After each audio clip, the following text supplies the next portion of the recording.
Hi and welcome to Stefan Livera Podcast, a show about Bitcoin. Are you doing a Bitcoin DCA and have you automated it? How should we think about it in terms of lump sum versus regular accumulation? I chat with my friend McCook, also known as Friar Hass. So we talk about all of these ideas, lump sum versus DCA, how important DCA is, growing the DCA Army to hasten hyperbitcoinisation, the statistics that we talk about when we talk about Bitcoin returns, such as CAGR, as well as DCA as contrasted with, say, the circular economy and agorism only approach.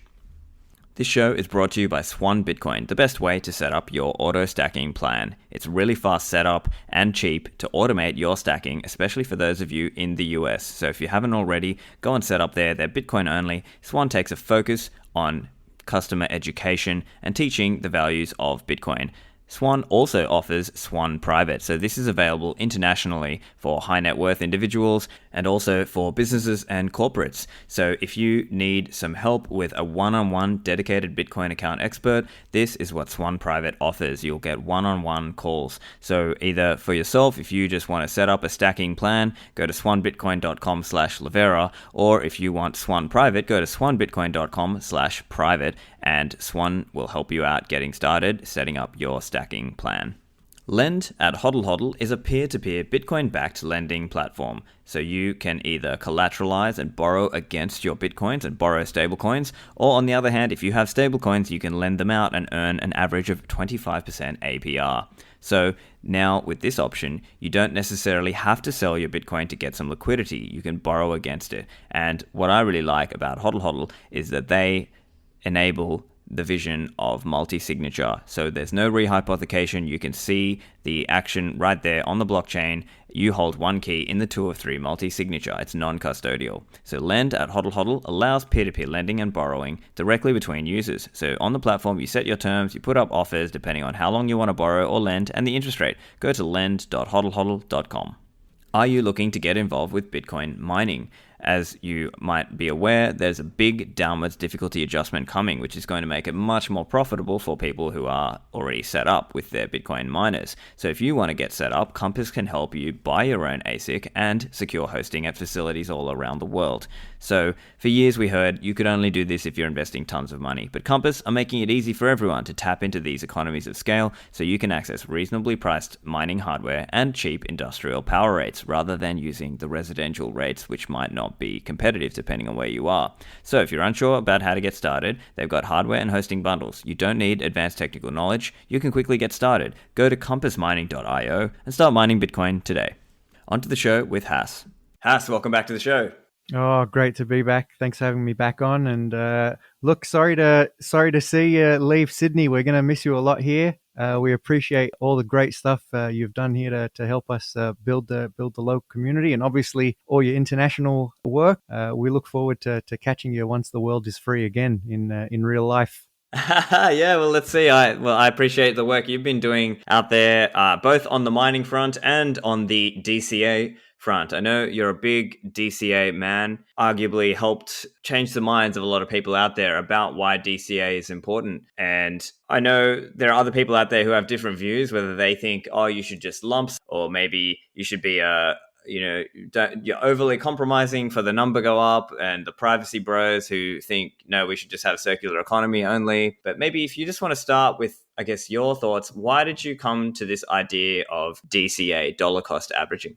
All right. So first of all, and I'm not saying this as a disclaimer, I'm just saying this is the reality. Like, DCA is not financial advice. Probably make more money getting lucky, buying once, and like sitting on it. But this is not useful to Bitcoin. So when I say, DCA, I consider it as more of like a tithe. It's voluntarily giving up a fixed percentage of your income for the sake of good causes. And there is literally no cause on this earth more worthy than Bitcoin. So you alluded to me being like interested in mining, and people ask me why don't you do much mining stuff anymore and environmental stuff, even though I have made a recent resurgence. And the reason is none of it matters.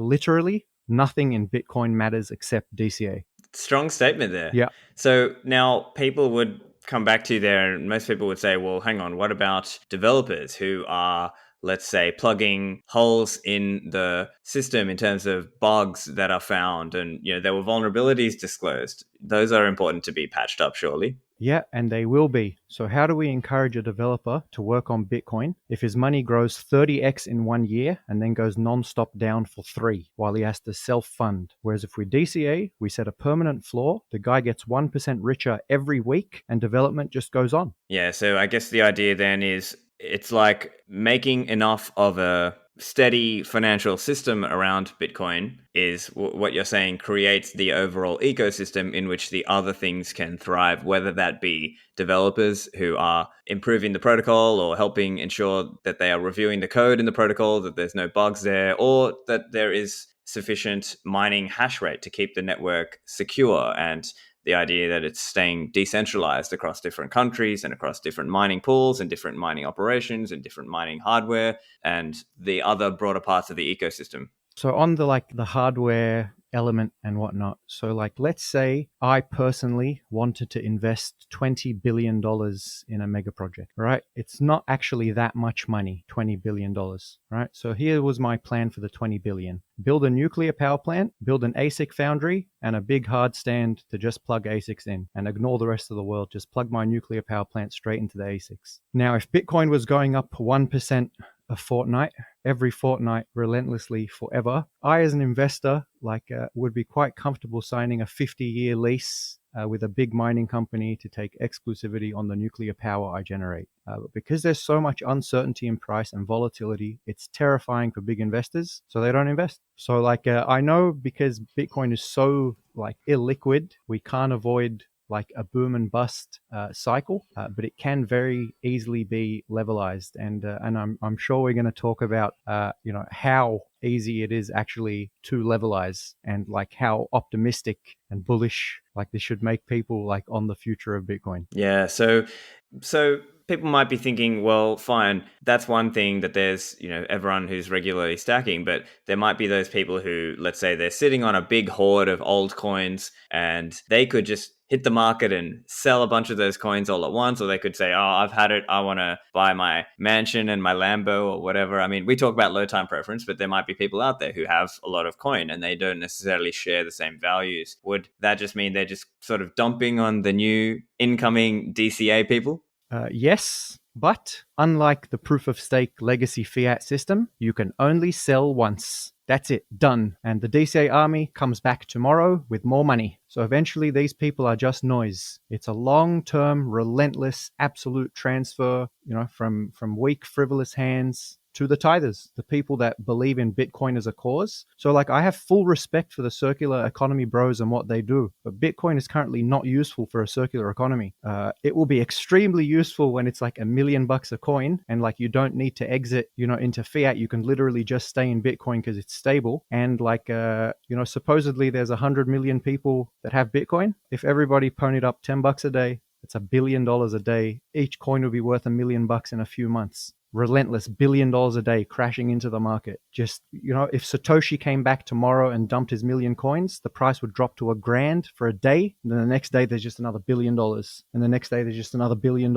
And just every day, forever. And a lot of people believe that, Bitcoin has, very high volume. The volume is 100,000 BTC per day. The reality is it's more 1 or 2,000 whales and entities wash trading between each other, robbing retail investors, biding their time until the next halving. Yeah, so some of the, I guess, on-chain analytics, it seems to point in that direction, that because the veterans' behavior is more predictable and they are accumulating, and then towards the end of the cycle, typically, that's when they sort of start saying, okay, maybe this is enough for this cycle. I might spend some and things like that, and then have to wait a few more years. I guess, although that's our understanding today in mid 2021, where perhaps in 2014 and 15, it wasn't so clear that Bitcoin was coming back. Yeah, it was not clear at all, actually, especially like there was no like robust community like of the maxis back then, like the big support groups to say, sort of snap out of it. This is just pure raw, like a manipulative FUD, literally FUD propaganda, the stuff they teach you about in textbooks. And I think now that, everyone kind of understands, like I actually tell people like, in a positive way that like we are stuck with Bitcoin. Like, you might not like, it's the Macho Man Randy Savage meme. Like, you might not like it, like accept it. Like, you're stuck with Bitcoin. Like, it's not going anywhere. Even we, if we want to change it, we can't. Like, we're just, that's it. Bitcoin serves its purpose and serves it extremely well, and it is what it is, and we're just gonna have to like accept it. Yeah, right. Yeah, and I mean, for listeners as well, I'm kind of asking the question just to be a bit provocative and just to play the foil, right? Yeah, of But course. I am myself personally, I'm a big fan of DCA. I think you should just be regularly accumulating. I think that's also a big mindset shift, because I recall when I was getting in 2013 days, the feeling was more like, oh, people just do a one-shot buy at the start and then that's it. Whereas I think now the understanding is much more improved, and now it's more about actually, no, you need to be regularly accumulating and just every little bit, keep accumulating. So the thing is, like, I suppose it's not like you need to be, like, it's you want to be. So what do I mean by that? So a lot of like, influencers, maxis, plebs, like we're all here, for the same reason, to see Bitcoin come and, fix this. We've been given a total parallel solution for life. All we have to do is migrate, towards it. It's not practical for everyone to do it instantly, but what I've been doing it for, 7.5 years, ever since I've been in Bitcoin. I mine fiat 9 to 5 and migrate it to this parallel ecosystem. That's it. So I am fully sold on the vision we're building for the world here in Bitcoin. But revolutions are not won with nice words and smiles. They're won with money. So if you want to like win this revolution, like you have to like add tangible value to it. And there are several ways to do that. Auto DCA does not just mean buy Bitcoin. So it also means you can be mining Bitcoin and hodling, or it also means you could be earning Bitcoin and hodling that as well. So I guess those are some examples. So it's not literally just buying only on the platforms. You can be earning or mining. But I guess it's also important to, yeah. And various other things. You can stack other stackers. Right. And like there is like the value of the work people like you do is auto DCA. You've probably stacked more stackers than anyone. Well, yeah, I think that's right. As part of teaching people to come in, because sometimes, when you want to get someone to do something, you have to put it in terms of what's in their interest. And so for them, if you can show them, look, when you started in Bitcoin, if you had just done a simple DCA plan of however much, I mean, for example's sake, let's say $50 a week or whatever that person can afford to save into Bitcoin, and then you show them the result 3 or 4 years later, they're often blown away at how much they would have made. Yeah, absolutely. And slow and steady does win the race. So I published a Medium post. It was just before the crash from 6,000 to 3,000 in November 2018. And it was like a little religious piece, and I like spoke about the different religious characters, like in the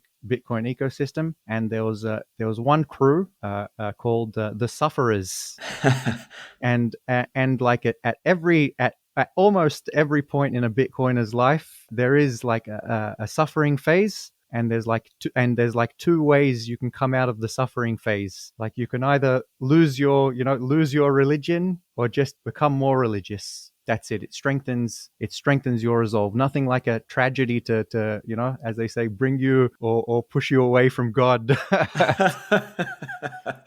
So I said, for the sufferers that are currently suffering, that have bought at 20 grand and now find yourself at 6, and like God forbid like lower, I said, I promise you, like you put in like $10 a day, and like I promise you will be a whole coiner. And if you've done $10 a day since November 2018, you are a whole coiner. You have like 118 million sats, $10 a day. So it's cost you, it's cost you 7 grand or whatever it is in your dailies, and you're sitting on 35 grand. And that's like, 2.5 years. All right, it's not as good as plumbing like the absolute bottom one time in your life and getting 100x. But like, who has ever complained about 5 times their money in 2.5, 3 years? Yeah, and so this also ties into some of the different statistics that we see, because when people talk about Bitcoin, they're looking at it often from an investment perspective. And in the investing world, they are talking about things like, okay, what was the return? What was the volatility? What was the Sharpe ratio? And a recent statistic that has, I guess, become prominent is this idea of CAGR, CAGR, compound annual growth rate.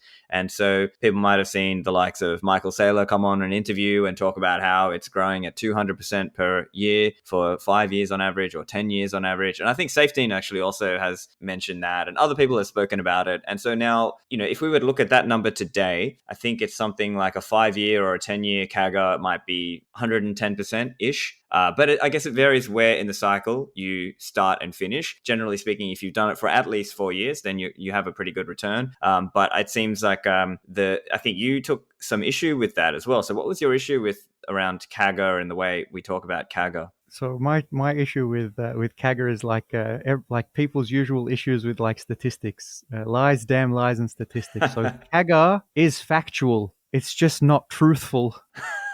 Okay, so what's the issue? Because no one was here 10 years ago and bought once only 10 years ago and has been sitting on it for 10 years to make 200%. Like, this is not truthful. Right. So what about even 5 years ago, though? All right, 5 years ago, then that number halves because most of Bitcoin's gains were made in its first 2 years of life. Like, it's just a fact. Like, going from $0 to $100. Like, that's literally infinity gains. Like, it'll never be replicated. It's not fair to put it in an average. Right, I see. But you could say... But with that said, over 8 years with like a daily DCA, like you're looking at like 70% CAGR, which is like astronomical over 7 years. Like, that's fantastic. Incredible still. But if you like compare it as the exponential works, like 200 is just incomprehensibly larger than 70. So I've been in Bitcoin for 7.5 years. If I was getting 200 CAGR, I would be a billionaire by now. I am very, very far away from being a billionaire. So but with that said, like I have gotten around 55-60% CAGR because I have been DCAing meticulously. And like I said, I would rather see Bitcoin become an impenetrable fortress. So imagine we activated these 100 million people to start doing $10 a day, and within 2 months, the floor was $1 million. So the price could not fall below $1 million because basically you've got $1 billion coming in every day. Only 9 coins, and with enough time, if you've got $1 billion coming in every day going into the hands of hodlers, you will literally run out of coins. There's just nothing left to sell. Like, in long-term equilibrium, there is just nothing left to sell. Yeah, and so it's important, I guess, to understand that, as I've made this point before, the coins exist already, right? So 18.8 million or something in that range already exist today of the total 21 million, right? And it's not that, it really, what we're talking about is the distribution of those coins out to the rest of the world. But what we ideally want, and this is to the point you're making, is that we want those coins in the hands of strong hand hodlers, those who are going to keep restricting the supply away from the liquid available supply of coins that is typically available on, say, the exchanges, the brokers, and the platforms, because that tends to just be the traders and the market makers kind of sloshing it around between themselves, whereas the hodlers are the ones who are actually restricting that supply away from the market and thus driving, or at least raising, the price floor, correct? Yeah, absolutely. And again, it is telegraphing. Yes, it might be like signaling to scammers to get their exit. Yes, shit coins might come along for the ride, but in the end, like, you can only sell Bitcoin once. And like, once it's in a strong hand, like, that's it. This is how a floor is held. I can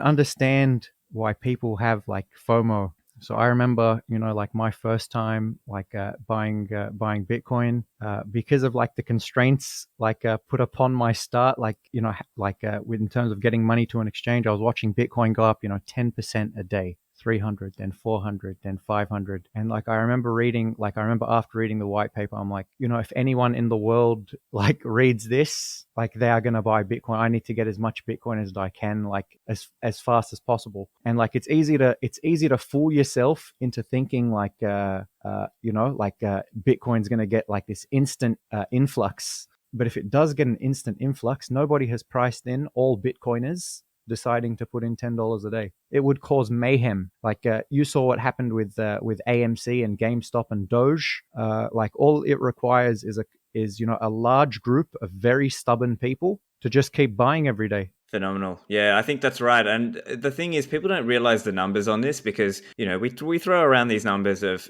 100 or 200 million people in the world today who have some exposure to Bitcoin, but it's really a tiny, tiny fraction of that who are actually orange-pilled, hardcore hodler and stacker types, right? Yeah, but like I think like the tide will eventually turn. So like I know like the Bitcoiners try to escape from like the accusations of being cultish and whatnot, but we're being attacked currently by the biggest cult in the universe, in like the environmental cult, and I think it's perfectly fine for us to be cultish. So I always tell people I view Bitcoin for what it actually is, like the largest charitable movement in human history. Like it literally fixes everything. Like you care about the whales, like or not the financial whales, the ones in the mammals in the sea. You donate to like Greenpeace or whatever. You want to like save the kids. You donate to like the kids charity. But if you want to just save everything in one fell swoop, who do you donate to? You just donate to Bitcoin. It's one of the very few charities you can donate to. They don't take custody of donations. Completely decentralized, and you get wealthy for donating, and you fix the world. Like it's an extremely beautiful thing. So like I like to say, I hate saying money's wasted on charity because good charity is never a waste. But the literature shows that at least 40% of like money donated to charity goes to overhead, so it's just wasted. So if you were to take the world yearly givings to charity and put it into Bitcoin would be $1 million a coin. Yeah, and I guess you've got to imagine what kind of social and cultural consequences would we have if Bitcoin were to become the global money. And okay, this might be 10, 20 years away, we don't know. But if we were able to transition the world over, then I think it really would fix a lot of things around the world. And that's hence the saying, Bitcoin fixes this, right? Which many of us have been saying for years. But I think people who are not into this world, like say you and I are, or my listeners, they might be skeptical of that idea. And I obviously it takes time. You have to go and learn. You have to go and really understand some of the economics around this and what the consequences of these actions are, and the world under a fiat world. And so I guess people would say, look, this is a controversial statement, Has. You're saying actually get rid of, don't worry about all these other charities, just keep buying Bitcoin and add to your DCA plan. That is actually exactly what I'm saying, because the market will allocate charity efficiently. So you have a look at how good world charity is going to be once Bitcoiners are properly rich, for example. So the main priority, like I know it's hard and I sound very heartless, but the kids have already been starving for 50 years. And if we keep doing what we're doing, they're going to starve for another 50. So you just got to, I'm sorry, like they just need to starve for 5 more years. You focus on Bitcoin and Bitcoin only, and I promise you after 5 years, they won't starve anymore. Like that's all I'm trying to say is like we're giving money and we're still not fixing problems, and problems are only getting worse. The problem is structural. We're doing symptomatic treatment. Unless the fiat system goes, no charity can ever be 100% effective. Yeah, though perhaps some of that is maybe like it takes some marketing budget for these charities to get some money, and maybe charity, and I guess even this other point is maybe charity is not the best way to fix the problems overall. It's actually to have businesses that Correct. can cost get the cost down to provide food and so on. And if we can provide these businesses a circular economy with a stable price, like the transition is ready to happen tomorrow, but just the price is too low and not stable. So like nobody has priced in the activation of all Bitcoiners saying, you know what, that's it. We're going to make Bitcoin happen tomorrow, and we're just going to start doing $10 a day. I don't think anybody has priced that in.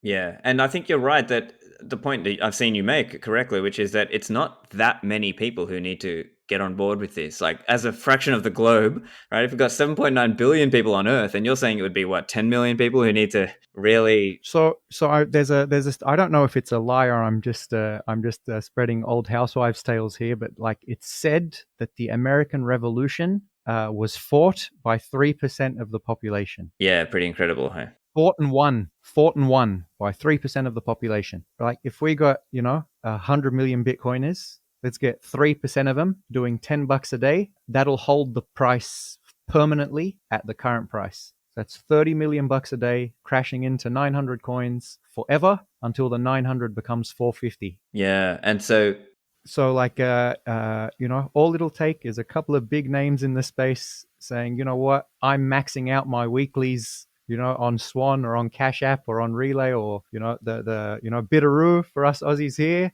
although they don't have a max. Jack Dorsey's come out and said it, I'm maxing out, my weeklies on Cash App every week. I reckon it's a great idea. I reckon it's going to fix the world, and I reckon it'll be a great idea if you all did it too. And I'd be very actually interested to see what the DCA stats are on Cash App. So we know that Cash App's revenue last quarter was $3.5 billion. Now I don't know how much of that is buy, how much of that is sell. They just say, revenue. But if you assume annualized, that's all buy, that's 14 billion a year. To absorb the entire yearly Bitcoin inflation at 35 grand a coin is 11 billion. Yeah. And that's just one provider. That's not even counting the other exchanges, the other providers, or even the big, Grayscale and GBTC and those kinds of vehicles as well. So the floor is somewhat getting set. And you got to remember, the reason I say $10 a day is because that's 7% of the average OECD wage. All due respect to Mexico, I love Mexico, but Mexico, for example, is one of the many countries that bring that average down. If you're living in Australia or America or England, and you can't find $10 a day, there's some problems. Whereas in Mexico, $10 would probably be 14% of their income, and that is a huge commitment. So I do say $10 flippantly, but it's what most in the OECD can afford. Googlers and whatnot, they could probably ramp up to 500 a day. Serious commitments there, yeah. And I think it's important as well to talk about how, I know you were mentioning this before, which is offline. You were mentioning this idea about stacking to raise the floor for the Salvadorans. Yeah, so absolutely. So I said this in a joking way, money that goes down, especially that goes down really quick, isn't useful. One of the most useful types of money is money that never, ever, ever, ever changes in price. But the most useful one is the one that always goes up.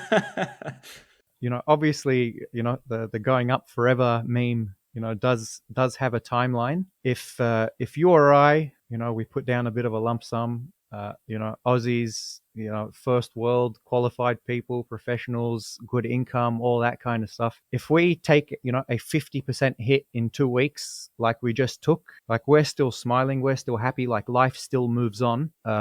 This is a disaster, for somebody, in the circular economy, a poor person in, El Salvador, or a merchant trying to bootstrap a local economy in Africa or anywhere else, in the developing world. So that's why I call it, a tithe more than an investment or something else.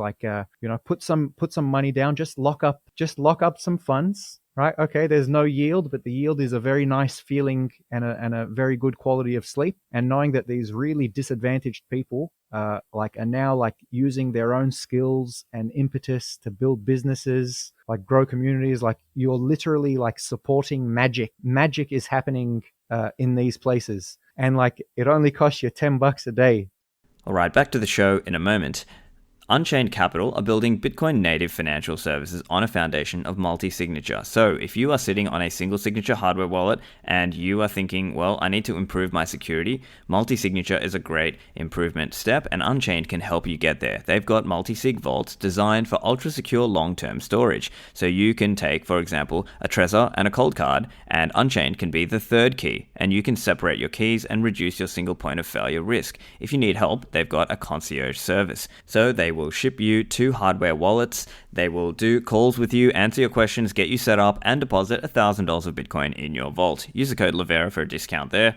Unchained Capital offer advanced business accounts for those of you looking to move your business or your corporate treasury to Bitcoin, joining the Bitcoin standard. And they've got all sorts of material on their website, like Parker Lewis's series, Gradually Then Suddenly. That's a great one to send your friends. So go to unchained.com to find out more.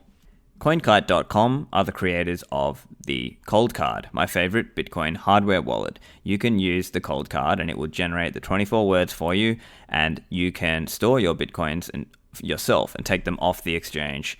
And the Cold Card can be used completely air-gapped. So you can get an SD card and ferry that back and forth to your computer and use it with popular wallets like Spectre, Desktop, or Sparrow. Cold Card offers a lot of versatility because you can use it in a single signature setup or as part of a multi-signature setup. And they are really leading in terms of a lot of advanced features, like the ability to verify your receive address using the inbuilt Address Explorer. So go to coinkite.com and use the code Livera to order yours. Have you thought about Bitcoin backups? CipherGrid is a new product available for pre-order by CipherSafe at cyphersafe.io. This is the best value in the industry. You get everything you need for $59. This is 2 metal steel plates to back up your 24 seed words. It's got privacy by default. The 2 plates are facing each other to hide the seed words. It's stainless steel hardware holding it together. You can lock it with a padlock. You get a tamper-evident seal provided and an automatic center punch provided. And just like all CipherSafe products, it's made from stainless steel. It's fireproof, rust-proof, and waterproof. So make sure you or your loved ones can access your coins if something happened to you. Go to cyphersafe.io and use the code Livera to order your CipherGrid. Back to the show. Yeah, this is the new way to make the world a better place, is to actually set up your DCA plan and just automate. I think that's also very important for most people because trying to rely only on manual buys can be difficult for people. What would you say to someone who says, okay, Haas, like I like this idea of buying Bitcoin, but I just want to do it manually? What's your thought on that? How would you respond to them? Look, manual is okay sometimes, and I frequently use the manual feature in tandem with my automatic feature. Here's what I say, basically that meme I tweeted the other day, the Joker in the subway listening to the director. They tell me, I bought a lump sum, 6 months ago, and I'm up like 10 times. Holding is easy. And I'm like, just you wait until it crashes 50%. And see if you got the stomach to buy. You'll say, oh, maybe I'll wait till it drops 70% and I'll buy. And then it does drop 70%. And let's see if you have the stomach to buy. You'll say, oh, maybe I'll wait till it drops 90% and I'll buy. And then shut your eyes, open your eyes. It's up 50%. And you've missed it. And you say, all right, I'm just going to wait till it dips 20% and I'm going to buy. Close your eyes, open your eyes. It's up another 30%. All right, I'm going to wait till it pulls back, 10%. And then I'll buy. Close your eyes, open your eyes, up 50%. You say, all right, I'm going to buy. And then the next day it crashes 20%. Are you going to buy? Yeah, this is the... If you have it on auto, you're just going to buy every day. It doesn't matter. You don't even have to look at the price. But if you do look at the price one day and you see that it's ripped down savagely, then maybe, if you can afford it, intelligently invest in a dip. But what I'm saying is you can be calm and we do have time, until the 100 million are activated, because that could really happen at any time. Yeah, we really don't know. And I don't put too much stock into GameStop and AMC and all of that kind of stuff. I think it's an absolute waste of time. But it's very illustrative. So the people fighting GameStop were doing it, to fight, the hedge funds, some of the bigger players. A couple of hedge funds have blown up, but no major damage, to the big ones. They say don't hate the player, hate the game. GameStop and AMC, are hating the player. Bitcoin makes the game stop. Yeah, that's a great way to put it. And I think it's about getting new people to understand the importance of setting up their DCA plan, because then you're contributing and you're becoming part of this and you're helping contribute. Because for people who are new in the space, just remember that pretty much everything in this space is indexed to the price. Everything. And so people might say, oh, look, you're always talking about number go up, blah, blah, blah. But that's also the reality, right? The number of, say, wallet downloads or exchange signups or developers or mining hash rate. You can pretty much name almost anything in this space, and a lot of it is indexed to the price. So if the price goes up, then all of these other benefits can flow to Bitcoin. So it's that's one of the benefits there. Now, one flip side, and this is maybe more of the privacy bro or samurai wallet, some of those guys, I think their criticism of this argument might be something like, well, see, a lot of, these compliance bros are telling people to go sign up on the KYC exchange, and, you're compromising too much just to get the number go up. And, you're going to be sorry that you were pushing all these people onto KYC platforms and things like that. What would you say to that sort of argument? When Bitcoin is $1 million a coin, the friar himself, the bum, the homeless friar, will be able to afford to buy every congressman and senator in the United States 10 times over. Stop worrying about KYC. That's it. If we win, the KYC is a fiat problem. It is not a Bitcoin problem. It is a fiat problem. When Bitcoin takes over, KYC is not going to be an issue. Privacy will be, privacy from thieves, privacy, from all of that, kind of stuff. But governments fear Bitcoin for a reason, but unfortunately they are stuck with it. So that's what I say to the security bros. Like, it doesn't matter. Like, Bitcoin is a little bug that can be crushed now very easily at $1 million a coin. It's uncrushable. And with the activation of 100 million people doing $10 a day, like, you get to million a coin, like, in a matter of weeks. Yeah. So I think there's probably that difference of opinion there. So some of the privacy bros and those guys might think of it like, no, see, I thought the whole idea is it's peer-to-peer cash. And they're not necessarily being a Bcasher, right? That's a 4-year-old debate, but they're saying, oh no, it's about the circular economy. It's about people being able to do agorism and do commerce that's outside the purview of the state and things like that. Where I think maybe that's the clash with, let's say, the people who are saying number go up is the factor that actually causes all of these other aspects of freedom that we can overall have, right? So I think the hyperbitcoinization will come before the freedom, and the freedom will be a lagging indicator. So if we activate these 100 million people, how long do you think a billion are activated? It won't take more than a month. Yeah. If they've seen the price, you think people are excited at 50 grand to buy Bitcoin? Wait till you see them at $1 million bucks. Yeah. So I think. So eventually, like, if they want agorism, it's more important that 1 billion people are buying a little bit every day to support a circular economy. It's not useful to just have Michael Saylor buying Bitcoin. Yeah, and of course he can't hold it on his own, right? It takes a mass of people. So I think perhaps there's a bit of a tension there for some people, because people come to Bitcoin with different goals. There are some people who come to Bitcoin with the idea of doing agorism and only for privacy aspects. And I mean, for me, I'm supportive of the privacy guys, right? I have, I talk about CoinJoin and various privacy techniques, and yeah. Me too. I'm trying to tell people to help make these guys rich so they can keep doing their work. Yeah, that's also a good point.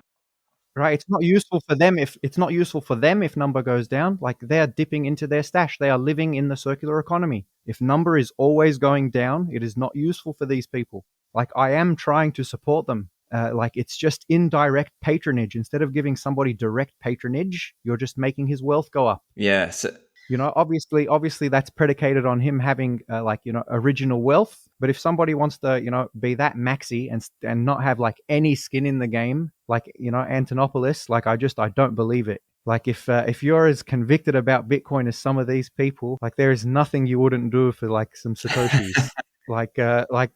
If there's a will, there's a way. And like, the best I can do for you, because it's not very easy for me to find individual developers to sponsor. It's a big problem, the donor beneficiary matching problem. So the best we could possibly like hope for is just make number go up, and like the market will allocate efficiently. Like, you'll have block streams grow out of the ecosystem, who hire developers. Like, as number go up, you have the swans of the world come out.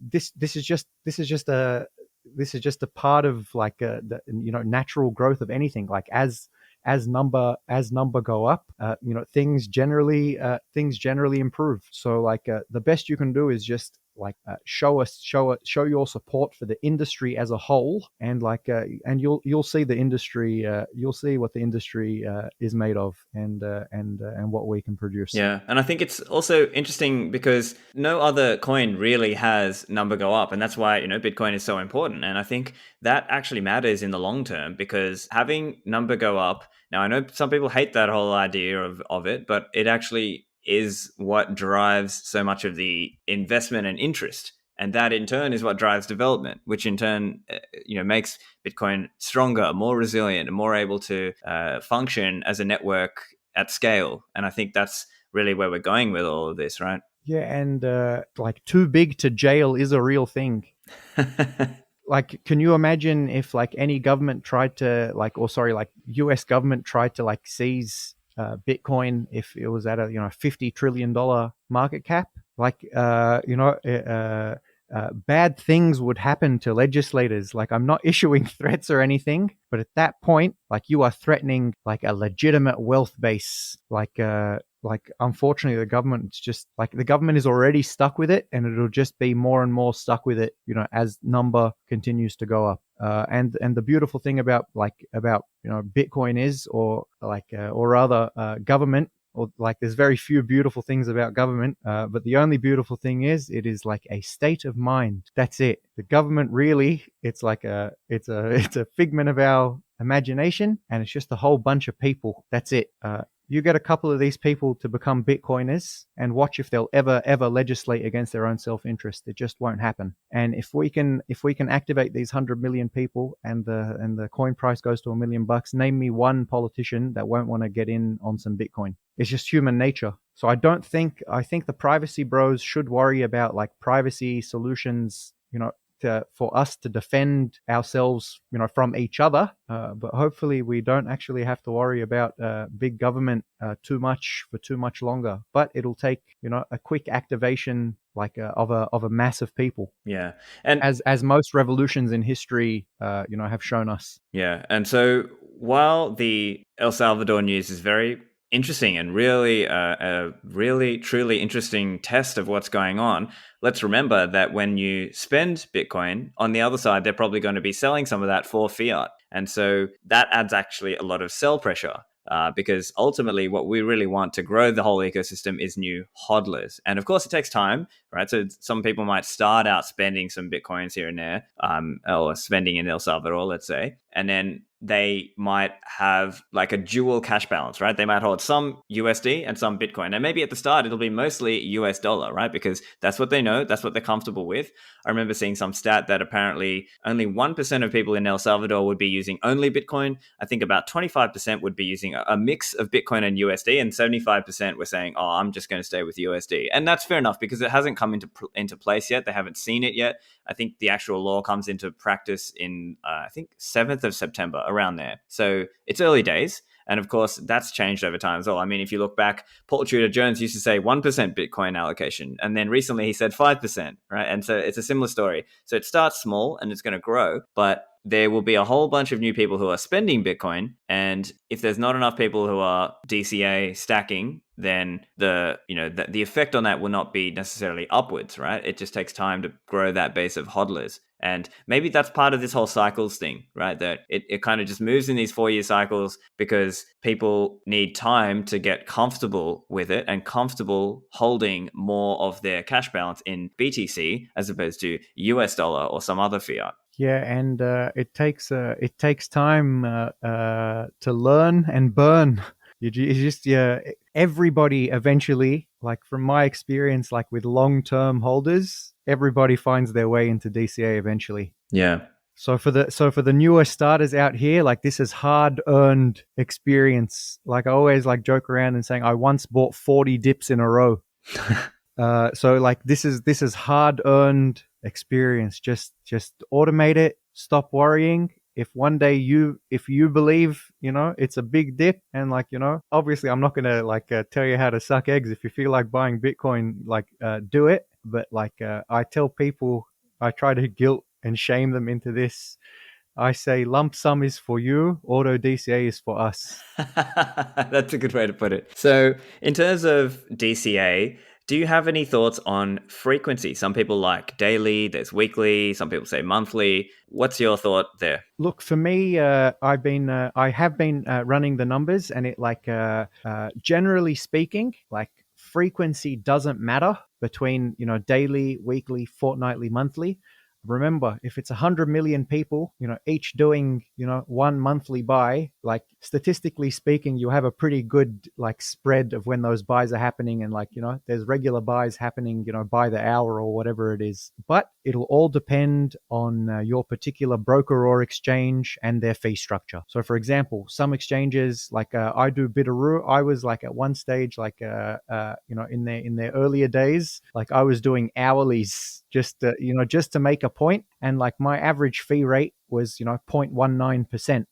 Whether I did that hourly or monthly or whatever, like Bitaroo, fantastic. But like other exchanges or brokers might say, you know what, we charge a flat dollar like fee per stack. So that way it might not work out best to do daily. You might do fortnightly. So like everybody in their like own individual circumstances, and depending on how their exchange and broker works. So for example, to use the Bitaroo example again, I send money there at the start of the month once for one fee, and it draws down. Other brokers or exchanges might do a pull, and you might get charged per pull or whatever it is. So everybody work out what's best for them in terms of fees and level of KYC and whatnot. But in terms of frequency, like I just say daily because I'm a zealot, but like realistically, just as long as it's automated, like you're going to be okay. So like it might depend on the frequency you're paid. Like I'm one of the lucky ones to get paid weekly. You might just money hits your bank account on payday, and like you just set up an automatic transfer to go to your exchange or whatever it is. Check out my pinned tweet at Friar Hass. I've pretty much got all the options for all the Bitcoin only automated auto stacking options. Just auto stack and don't look back, basically. Yeah, that's right. Yeah, and listeners, of course, my podcast sponsor, my lead sponsor, Swan Bitcoin. So you can use my link, swanbitcoin.com/Lavera. That's it's excellent for those of you in the US, but also those of you who are international. They have international there as well. But in that case, you're doing a wire. But that can still work if you're doing larger amounts and you just want to get started. It's a good way to get started there. And I think it's important to remember that the kinds of returns that you're getting with DCA, let's say 70% CAGR, that's still incredible, right? If you were in the S&P 500, you might be getting, 12 to 15% per year. With Bitcoin DCA, you're getting 70%. You get 70% every 5 years. Yeah, basically, and I can put my hand on my heart and look you in the eye and say 70, because like that's buying daily for the last 8 years, 7 years, 6 years, 5 years, 4 years, 3 years, 2 years, 1 year. It's all been roughly around the 70 mark. Some years you start, like if you started in 2017, like right now, like your performance is, slightly worse because like, you're in the middle of a bull cycle. So a lot of it is cherry picking depending on when you start. But 8 years of daily data, which I've had a look at, like I'd be able to like put my hand on my heart and like even in a bad year, Bitcoin is good for plus 40% on DCA, because you get terrible, horrifying lows for a like brief period. And if you're like stacking daily during that period in 5-6 weeks, when it resolves, you've doubled all the money you've stacked in that period. So I remember when I alluding back to that time in November 2018, when I was telling the sufferers to DCA, if you'd bought a lump sum at 20 grand, you were down like 75% at that point. If you'd been DCAing daily, like you were up like 8%. Yeah, incredible. And so the real power is that if you have this going, and it's important to turn it on and have it automated, because then during the dips and during the bear market cycle, you are accumulating so many sats at a very cheap price. And then once the price comes back up, then you're laughing. And so it's just important to have it set on, because automation is so important, because people, if you try to manually do it, it's just not going to happen. You'll get in your head. It's very hard to buy Bitcoin when the price is going up or down quickly. It's impossible to rationally make decisions. Very, very difficult. like especially if you're just starting out and new, emotions will take over, and you're effectively become shark bait. So the only way around that really is to just not look at the price. Now that does require conviction, which is why I love the SWAN approach. Learn first. And what DCA it lets you cheat a little bit because you're not overexposing yourself too early, and you can sort of learn while you earn, kind of. So as you're stacking more and more, grow your know, increase your conviction, and then not looking at the price becomes quite easy. Yeah. So how would you say that for somebody who is new, and they might be thinking, okay, so maybe I set up a lump sum to start and then set up a DCA to go on top of that? Is that how you would normally approach it for people, or would you just how do you differentiate for them whether they should just start only with a small DCA or whether they should actually take a lump sum at the start?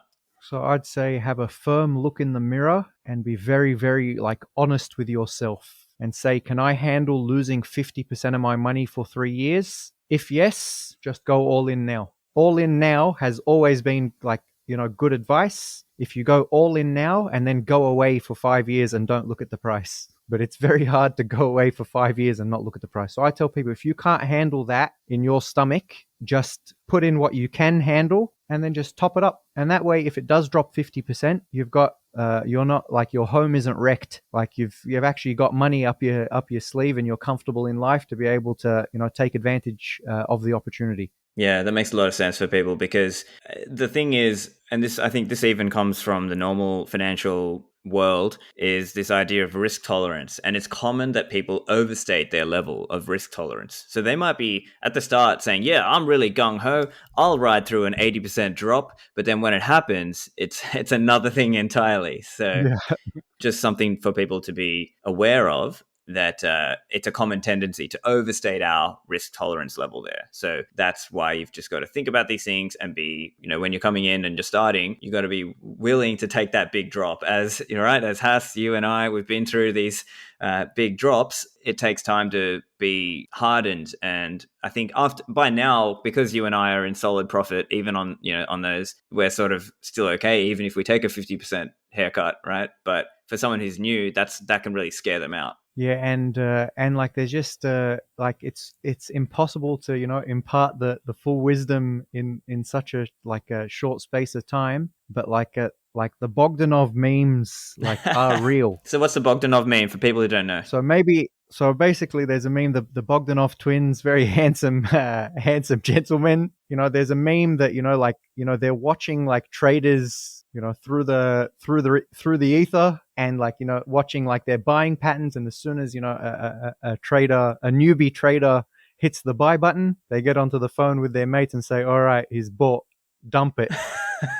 and you see it all the time, the price whipsaw. We've seen it. I think Bitcoin has had something 10% days in the past 2 weeks, either up or down. So avoid the whipsaw. You are shark bait. Even the veteran traders, I was trying to tell people, they also think I'm joking, but I know during and I read about this, quite a few anecdotes, some of the big whale accounts actually wait till they start seeing suicide hotline support posts in Reddit forums and on Twitter before they say, all right, show's over, let's turn the boat around. So I don't know how believable that is, but you do see I don't know if it's bot accounts or whatnot, but you do see desperation during the 50% crashes, and it's not nice to always keep seeing, because every cycle it's this time is different, and Bitcoin's never going to drop again. The only way Bitcoin will never ever drop again is if we activate the 100 million. Activate the DCA Army. Activate the army, and the price will never drop again. But while people are making big lumps, you've got the inflation to deal with. Unless the lumps are coming in daily, price is going to trend down. So DCA, not for you, but for us. And that sounds very utopian and communistic, and the agorists and all of that not going to like that. And you know what? That's fine. I'm happy to support. them achieving their goals and their ends, and I'll be helping them do that by just buying Bitcoin every day. So they don't have to, but as long as enough do, then that's basically it. And you don't have to do it for long. Inflation is effectively zero in about 8 years, 12 years. Yeah, because by then, I mean, the actual Bitcoin inflation rate will be very low. I think the stat I recall is by the year 2035, so 14 years from now, the amount of Bitcoins issued will be 99%, which is crazy when you think about it. And we're going to hit the point of 90%, I think, later this year. As in 90% of Bitcoins that will ever be mined will be mined by the end of this year, 2021. So it's going to be an interesting final 100 to see people fight, to see the miners fight over that 1%. And it's going to be a great fight to watch. So I do love mining. Props to also, I believe, one of your sponsors, Compass. Yep. So just a shout out to Compass. Great report yesterday. Full disclosure here, I'm probably getting a nice free steak dinner from one of the Compass boys, Zach. I think the whole team is betting against him in our little bet. Yeah, we'll have to do an update, get a mining episode out of you later and chat about the mining dynamics as well. So for listeners who aren't familiar, Hass has a lot of knowledge and has written a lot on Bitcoin mining. And so we'll talk about that. So I guess let's just summarize things for listeners. If you're new, the easy way to get started is set up your DCA plan. It's important that you just get it started and automate this thing. Hass has a lot of suggestions and recommendations out there. So you guys can follow him. You can follow him. His Twitter handle is @FriarHass. Hass, anywhere else you would like listeners to find you before we let you go? You can. I've been publishing, quite frequently now with over at Bitcoin Magazine. So you can check me out at bitcoinmagazine.com. Just pop open the authors page and search for Hass, and you'll find a lot of my stuff there. And basically, the final message, to the faithful, they've heard this once, they'll hear it again. But if you want the price to be stable, you've got to put your nuts on the table. So this war will not just be won, with a Coke and a smile. We got to put our ankle in it. We got to back this. We got to back this baby home. Doesn't need our backing. Bitcoin will eventually win, no matter what. We are stuck with it after all. So by hook or by crook, Bitcoin will win. But if you want it to happen soon, we can very, very easily supercharge it. Fantastic. Thank you, Hass. Thank you. Share this episode with your friends who need to learn why they should set up a DCA plan. Get the show notes at stefanlivera.com/288. Find me online at Stefan Livera on Twitter, and I will see you in the Citadels.